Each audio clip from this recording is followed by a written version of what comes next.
Nosotros lo convocamos a nuestro entrevistado para hablar de un gran tema que divide desde el punto de vista filosófico, técnico, jurídico y yo te diría que hasta religioso a nuestras sociedades y al mundo, que es el tema de la eutanasia, también de la situación de ACE y otros asuntos asociados que le competen. Pero el diputado Federico Preve está aquí con nosotros y nosotros, además de darle la bienvenida, no podemos dejar de preguntarte, Federico, ¿qué se siente como miembro del gobierno cuando otra vez tenemos muertes de personas en la calle y es un asunto de Estado que no se ha podido resolver en las últimas décadas? Buenos días. Es un tema bastante doloroso.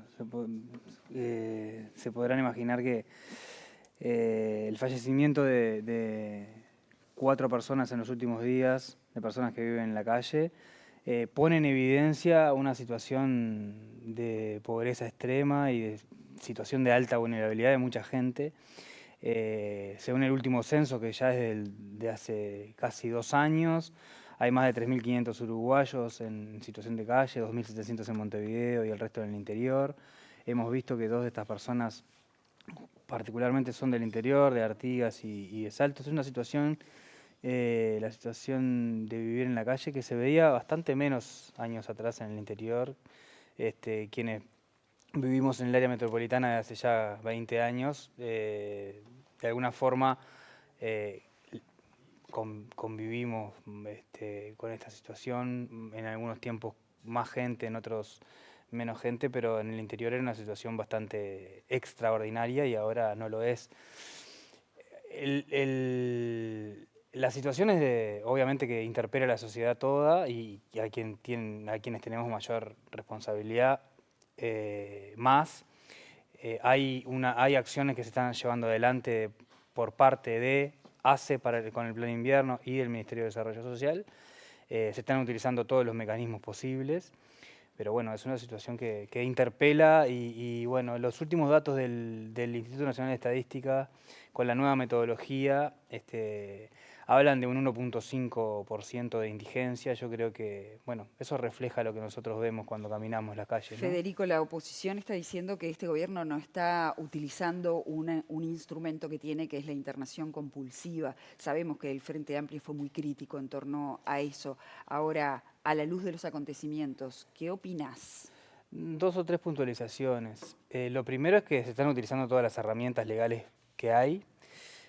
Con respecto a la internación compulsiva, lo primero que voy a decir es que no es internación compulsiva, es traslado compulsivo. La internación, para quienes somos médicos, se sigue dando a través de la ley de salud mental. O sea, tiene que haber un profesional que certifique la situación de daño para terceros o para sí mismo, y tiene que haber un psiquiatra para poder internar a esa persona. Eso no cambió.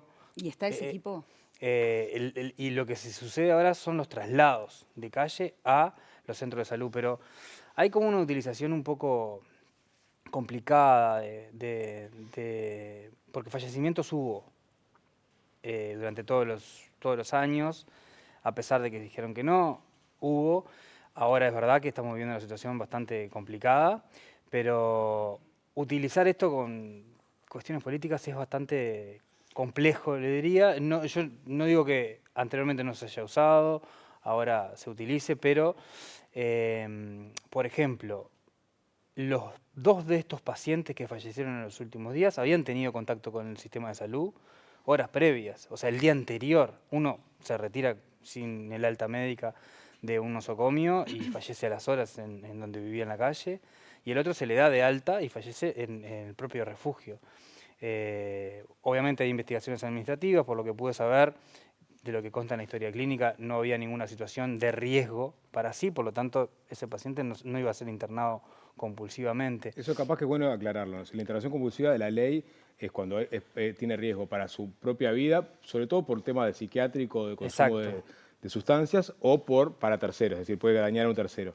Y vos estás hablando de traslado compulsivo, que sería otra figura, otra modalidad que se aplicaría mucho más a los casos de personas en situación de calle. Sí, pero también tiene que haber un riesgo para su vida Sí, o para un tercero. pero acá está claro que el riesgo para su vida de traslado, o sea, es pertinente en una Es noche como la de pertinente, ayer. ahí va, por ejemplo, estos días que Mm, están bajo cero las sí. sensaciones térmicas, el riesgo de su propia vida.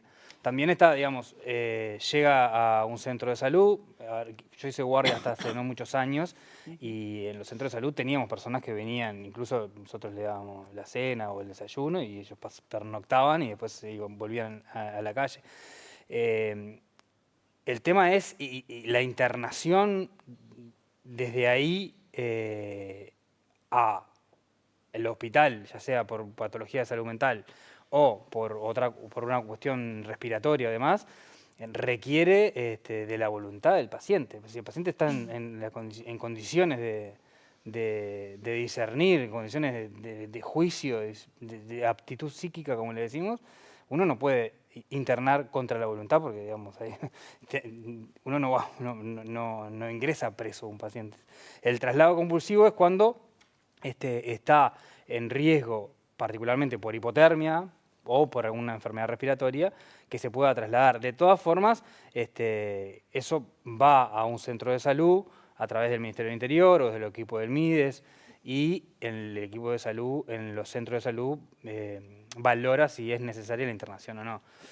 Muchas veces ingresan, no hay una situación real de riesgo de vida, y bueno, el paciente puede retirarse, digamos, porque si está en aptitud psíquica y no tiene ningún riesgo, pero bueno, esas son las circunstancias. La realidad es que hay casi 4.000 uruguayos en situación de calle y es una situación bien complicada, y estos climas de alta hostilidad, hay una epidemia de influenza actualmente, digamos, todos debemos tener algún conocido o algún familiar que está enfermo.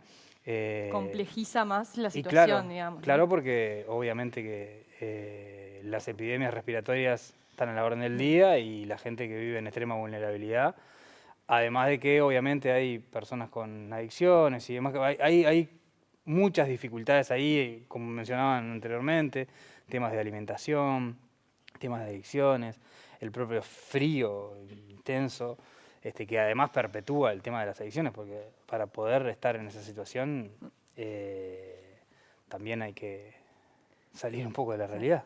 Federico, si te parece, hablamos sobre el proyecto de eutanasia, un proyecto que hace varios años que está en la vuelta del Parlamento, y tiene la complejidad adicional de que no es un proyecto que se divida de forma partidaria, ¿no? Apoyos y oposiciones, sino que tiene que ver con el punto de vista filosófico también de cada persona. Entonces, teniendo en cuenta esto, ¿qué cambió ahora que haga pensar que este proyecto pueda tener cabida o pueda llegar a aprobarse? Lo primero es que es un proyecto de amplio apoyo popular. Digamos, la mayoría de la gente se ha expresado en múltiples encuestas desde el 2019 a la fecha, siempre de forma positiva. Algunas rondan el 80%, otras el 60%. Eso es un mensaje bastante claro y contundente. La que menos mostraba aprobación, que era cifra de un 55% en el 2020, el 2022 aumentó un 62%, lo que es un aumento del 7% en un 55, es un aumento importante de más del 10% de aprobación en la gente. Esto habla de que claramente no es un tema de la sobremesa nuestra de cada día, porque estamos hablando de la muerte, de fallecimiento en caso de enfermedades bien embromadas, que generalmente vienen arrastradas, ya sea neurológicas o cáncer, que son las más frecuentes. Pero sí me parece también importante que es un tema que atraviesa a todos los partidos políticos, atraviesa incluso a todas las religiones, las ideologías y bueno, en ese sentido creo que el Uruguay ha dado un debate extenso desde Fernando Sureda 2018-19, cuando él plantea muy racionalmente y muy enfáticamente su visión sobre la situación, luego la familia Salgueiro y bueno, el diputado Pepasqué y Ciudadanos del Partido Colorado que lo presentan en el 2020, el Frente Amplio que hace lo suyo en el 2022 y en conjunto presentan un proyecto. Nosotros quisimos en esta legislatura primero retomar el tema porque nos parece muy importante desde el punto de vista de que las personas puedan fallecer en paz y dignamente, que hoy no está sucediendo en muchos casos. Nos parecía importante presentar un proyecto con la firma de legisladores de 4 partidos políticos para que esto no se partidice, más allá de que pueda haber sectores un poco más conservadores que estén más un poco en contra y sectores un poco más progresistas que estén un poco más a favor, pero es transversal. Por lo tanto, presentamos el proyecto con firmas de Partido Colorado, de Frente Amplio, de Partido Independiente y de Partido Nacional. Eso nos parecía importante. ¿En qué cambia sustancialmente, digamos, con respecto a proyectos anteriores para que ahora pareciera que podría llegar a tener un mayor grado de aprobación? Creo que cambia la madurez política en el sentido de que dentro, por ejemplo, del Parlamento hay ya una madurez política. Se recibieron 40 delegaciones en la legislatura anterior. En esta ya recibimos a 12 delegaciones de punto de vista jurídico, médico, organizaciones sociales, academia, Ministerio de Salud Pública. La maduración del tema, cuando es un tema de tanta sensibilidad, es importante. Eso me parece que ya maduró el sistema político, maduró la sociedad también, porque las encuestas muestran que hay solamente un 15, un 14, depende de la encuesta, que no conoce sobre esto, o sea que hay casi más de un 80% que sí sabe que el Uruguay está debatiendo esto. Obviamente que cuando se le preguntan detalles eso cae a un 30-40%, pero la madurez de la sociedad en la discusión. Perdón, Federico, porque el proyecto original de Pasqué trataba de darle las garantías al médico ante el acto, ¿no? O sea, descriminalizar para el médico el acto. Ahora entiendo que avanzaron más y se va por las libertades individuales de las personas. Es decir, se fue muy despacito. Ope Pasqué no quiso meter en la discusión sobre las libertades, simplemente atender a los médicos. Y sin embargo, decís que tiene más apoyos, cuando en realidad el proyecto original era mucho más cuidadoso, justamente porque era un tema sensible. ¿Dónde crees que se dieron esos? O sea, este proyecto efectivamente avanza sobre las libertades individuales y lo otra es, ¿vos crees que la sociedad uruguaya maduró también esa idea, no solamente de proteger al médico, sino también darle la posibilidad a las personas? Sí, creo las dos cosas. Creo que el proyecto de OPE, dicho por él mismo en su momento, cuando conversábamos, era un proyecto de mínima, como decía él, ¿no?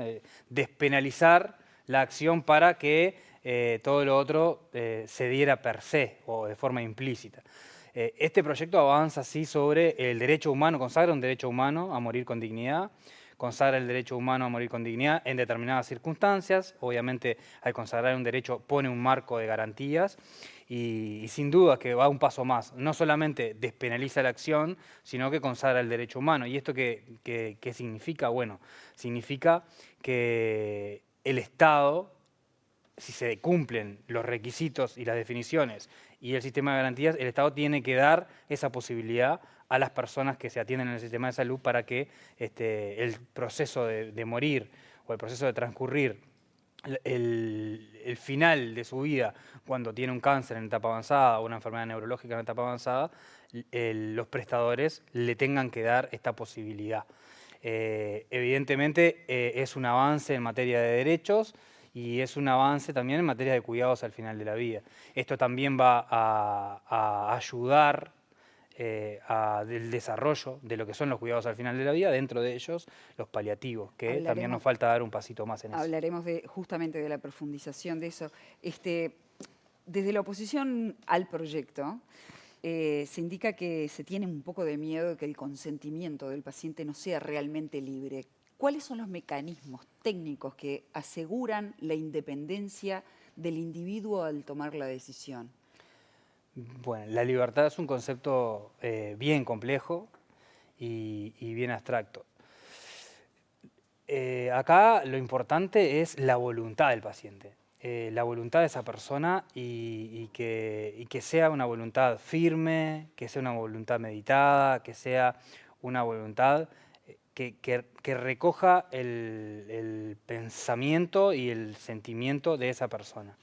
Obviamente que esto se da en el marco de una relación médico-paciente. A veces cuando estamos discutiendo en la letra fría, en negro sobre blanco, como se dice, es bien difícil poder consensuar algunas cosas, pero o sea, a mí se me viene a la mente la cara de algunas personas, ¿no? No son pacientes que vienen en una consulta y te van a plantear esto, son pacientes que vos conocés, que ya tienen su enfermedad, que su enfermedad avanza, que dejan de hablar, dejan de... Estoy pensando en enfermedades neurológicas, ¿no? Bueno, el oncólogo lo mismo, ¿no? Pacientes que tienen un cáncer, que bueno, se les dio con todos los medicamentos posibles, y eso avanza y genera dolor y el dolor no se controla. Entonces, esto es parte de un proceso. Y en ese proceso las charlas se van dando, ¿no? No es que en una consulta y espontáneamente surge, se van dando, ¿no? Vamos hasta acá, hasta dónde vamos, siempre... Además, el perfil de las personas siempre pueden negarse, incluso a hacer tratamiento, negarse a hacer tratamientos oncológicos en el caso de cáncer o tratamientos agresivos o cualquier tipo de tratamiento. Es decir, siempre la voluntad del paciente. Acá cambia el eje de discusión. Hoy, por poner un ejemplo, la sedación paliativa, que es un mecanismo que se tiene para la situación de últimos días, lo termina decidiendo mucho más el equipo médico que el paciente. Es una forma de eutanasia. Y eso son formas de sedación y de sacar de ambiente y de transcurrir el final de la vida. Y eso acá cambia el eje, porque acá lo que prima es la voluntad del paciente, la autonomía de ese paciente a decidir. Yendo explícitamente a tu pregunta, bueno, los mecanismos últimos si existe algún tipo de coacción a la libertad, no se sabe. Lo que nosotros tenemos que estar seguros es que el paciente realmente esté en aptitud psíquica, que no tenga una depresión, que no tenga elementos de ansiedad, angustia, que no tenga, digamos, alguna posibilidad de algo que sea reversible. Y bueno, y en ese contexto, digamos, los clínicos, eso lo valoramos permanentemente, Claro. para cualquier decisión, ¿no? Para las decisiones, incluso a veces cuando te rechazan un tratamiento, sí, bueno, pero será porque está deprimido y indagás a síntomas, ¿no? De placer para hacer cosas, ganas de contacto Pero con... entonces, de alguna manera, por lo que entiendo, toda tu argumentación queda un poco librado a esa relación paciente-médico y a la discrecionalidad del equipo médico de, si está convencido de que la eutanasia es un paso positivo, bueno, podría colaborar en este sentido, y si tuviese objeción de conciencia y está solamente librado a la relación paciente-médico, Es que ¿cómo hace el paciente para acceder a eso? no es el clínico, el médico el que decide es el paciente. Y en ese El caso, que decide es el paciente, y ahí cambia el eje. ¿cómo La se hace? ley, ¿Cómo lo que cómo más se cambia es que técnicamente, ¿cómo se hace eso?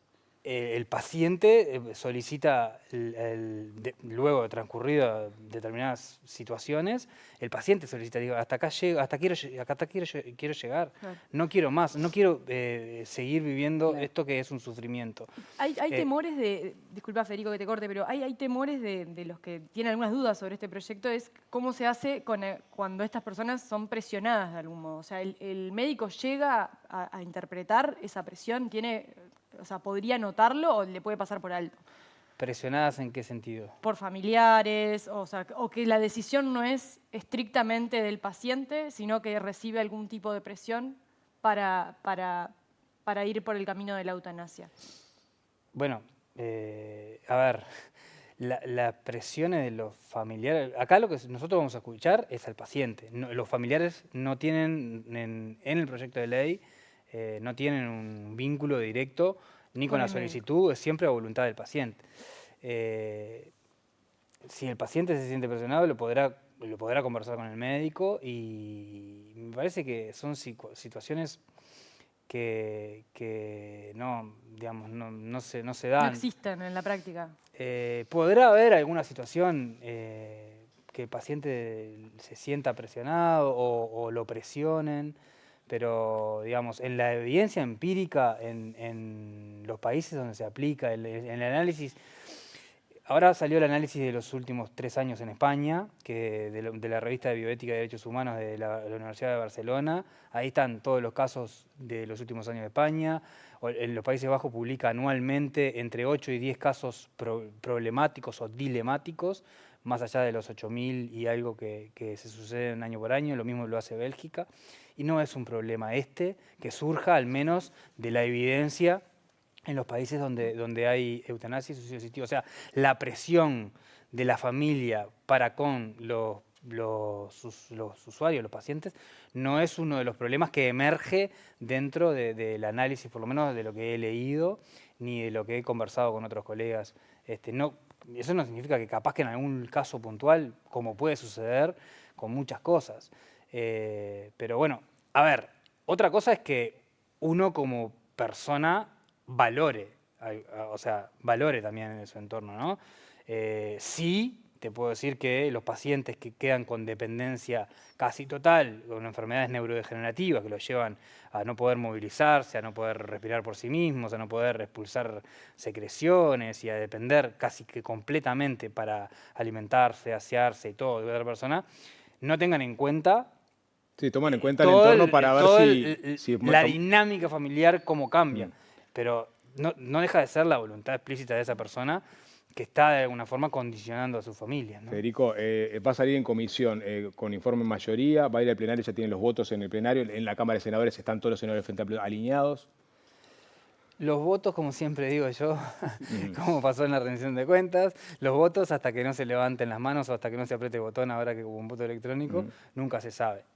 Tenemos altas expectativas porque hemos conversado con legisladores del Partido Nacional, Partido Independiente, Partido Colorado y del Frente Amplio, de que surja con mayorías y mayorías importantes.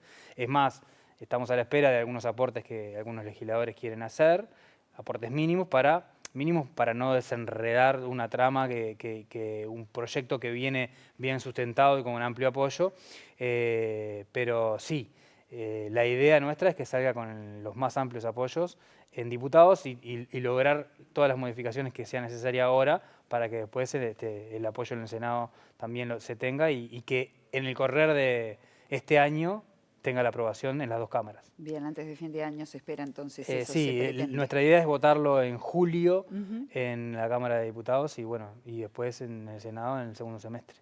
Bueno, el proyecto garantiza el servicio territorial, digamos, universal para todo el territorio. Sí, el proyecto... ¿O va a pasar con el aborto que la objeción de conciencia significó una traba en algunas áreas del país? No te respondí sobre la objeción de conciencia. Primero, el proyecto tiene 3 pilares bien importantes. Enfermedad incurable e irreversible, sufrimiento insoportable y deterioro progresivo de la calidad de vida. Esos son 3 pilares que como definición tienen que darse para que una persona solicite la eutanasia. Ahí se dispara un sistema de garantías, opinión del médico tratante, oferta de cuidados paliativos y otras situaciones, y una segunda opinión.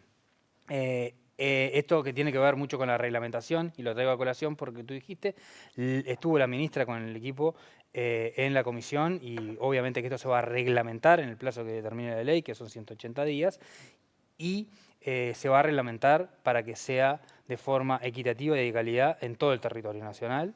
Eso es importante. Y esto además, como sucedió en muchos países, va a mejorar la disponibilidad de los cuidados paliativos porque esto tiene una sinergia importante. Pasó en Bélgica, pasó en Países Bajos, pasa en Oregon y en Washington, que tienen excelentes cuidados paliativos y el desarrollo de los cuidados paliativos se dio sinérgicamente, o sea, al mismo tiempo que la muerte médicamente asistida o la eutanasia. Por lo tanto, digamos, tenemos también expectativas de que los cuidados paliativos, que tienen una amplia cobertura en el Uruguay con respecto a otros países, mejore más aún y bueno, se generen también otros dispositivos de cuidado de fin de vida en diversos lugares. La objeción de conciencia es un derecho de los profesionales, de los médicos y del resto del equipo de salud. Está consagrada explícitamente en un artículo, pero obviamente lo que hay que garantizar es el derecho humano a morir con dignidad a las personas que están en esa situación, o con el cáncer en etapa terminal, o con la enfermedad degenerativa, o con la enfermedad que tenga. Es un proyecto de ley que consagra un derecho, que tiene un buen sistema de garantías, que la evidencia empírica internacional ha demostrado que no hay en 22 años de aplicación de un sistema muy parecido ni en Bélgica ni en Holanda, 0 profesional procesado. Y además Hay una comisión de revisión que se va a encargar anualmente de esto que mencionaba yo, que sucede en algunos países, de hacer revisión de todas las historias clínicas, de todos los casos, puede citar a los profesionales por si tienen alguna duda. Y en esa comisión también va a estar el Colegio Médico, la Universidad de la República, el Ministerio de Salud Pública y la Fiscalía. Entonces nos parece que da un sistema de garantías, que esto va a ir mejorando año tras año, que la reglamentación después tiene que bajar a tierra algunas cosas, hay que generar protocolos de actuación. Tampoco hay situaciones muy complejas porque a veces me dicen, bueno, pero ¿y esto cómo se va a aplicar? Bueno, los fármacos que se utilizan son fármacos que nosotros estudiamos en la profesión, son fármacos, algunos anestésicos, otros curares, otros son fármacos que se utilizan en anestesia, en CTI, en emergencia.